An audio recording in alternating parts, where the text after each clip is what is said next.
मैत्रिणींनो, आज उन्हाळ्याच्या दिवसात फ्रूट्स असेच खाण्यापेक्षा आपण फ्रूट थंडाई बनवतोय.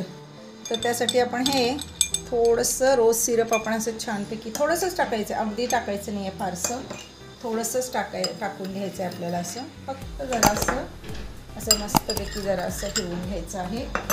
आणि याच्यामध्ये आपल्याला घालायचे आहेत फ्रूट्स. आपल्याला जेवढे अवेलेबल मिळतील कुठले फ्रूट ते घालायचे आहेत.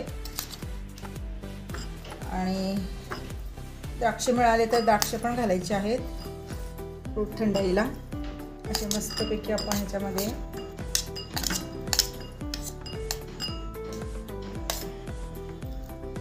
हे मी कट करून फ्रीजमध्ये थंड करायला ठेवलेले. याच्यावर थोडीशी मी साखर ॲड केलेली आहे, शुगर थोडीशी मी अशी स्प्रिंग केलेली होती. हे आहे वॉटरमेलन थोडंसं. फ्रूट थंडाई असल्यामुळं थंड फळं जास्त घ्यायची आपण, जे पाणीदार असतात ती. तर असे मस्तपैकी आपल्याला हे पण आपल्याला हे छोटे छोटे पीस याच्यामध्ये घालायचे आहेत. आणि आपल्याला थोडासा सब्जा इथं पण स्प्रिंग करायचा आहे, थोडासा घालायचा आहे. हे बघा, हे खायला खूप सुंदर लागतं बरं का, अतिशय अप्रतिम लागतं.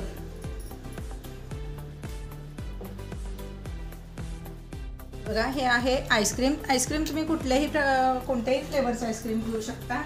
मी इथं घेतलेलं आहे, मँगो सीझन असल्यामुळे मी इथं मँगोचं आईस्क्रीम घेतलेलं आहे. मँगो वगैरे तुम्ही कुठलंही याच्यामध्ये चॉकलेट सोडून कुठलेही फ्लेवर घेऊ शकता, कारण चॉकलेट ह्याच्यामध्ये मॅच होत नाही.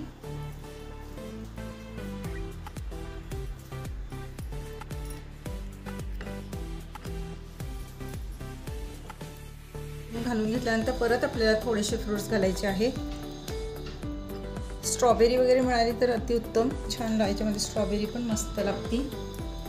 आता परत आपल्याला याच्यामध्ये घालायचे आहेत हे फ्रूट्स. मी बाउलमध्ये पण केले आणि ग्लासमध्ये तर हे अप्रतिम होतं. ग्लासमध्ये सेटअप छान होतं, पण बाउलमध्ये पण मी तुम्हाला दाखवते आहे रेसिपीची. तर आता आपल्याला ह्याच्यावर घालायचे आहेत परत आणि सब्जा बी घालायचे आहे. ग्लासमध्ये कसं गार्निशिंग छान होतं. आणि परत आपल्याला आईस्क्रीम स्कूप परत घालायचा आहे ह्याच्यामध्ये. परत आपण ह्याच्यावर घालायचे आहेत मँगोचे पीसेस. मँगोचं सीझन असल्यामुळे आपल्याला ह्याच्यावर घालायचे आहे मँगोचे पीसेस घालायचे आहेत त्याच्यामध्ये. ते पण छान गोड मँगो असावा. तर इथं मी हापूस घेतलेला आहे आणि तो ह्याच्यावर मी घालणार आहे मस्तपैकी असं. भरपूर घालायचे. ह्याच्यामध्ये डाळिंबाचे दाणे पण छान लागतात, पण मला ते अवेलेबल झाले नाही. तर ह्याच्यावर आपल्याला घालायचे आहेत परत सब्जा बी थोडेसे घालायचे आहेत. सब्जा बी छान दिसतात ह्याच्यामध्ये आणि खायला पण ते थंड असतात. आणि ह्याच्यावर घालणार आहे मी किशमिश, बदाम. हे काळे बेदाणे घेतलेले आहेत मी. काळे बेदाणे खायला चांगले असतात. आणि हे बदामाचे काप आहेत ते आपल्याला असे घालायचे आहेत.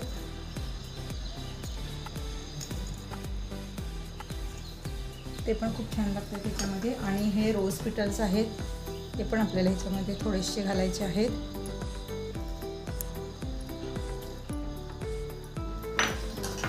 तर ही झाली आपली फ्रूट थंडाई. तर मैत्रिणींनो, नक्की करून बघा, इतके छान लागते, अप्रतिम लागते उन्हाळ्याच्या दिवसामध्ये. आणि तुम्ही कोणत्याही प्रकारे ह्याला डेकोरेशन करू शकता. अगदी सिंपल बट स्वीट रेसिपी आहे. तर माझी ही रेसिपी कशी वाटली हे नक्की कळवा आणि नक्की करून बघा. Bye bye.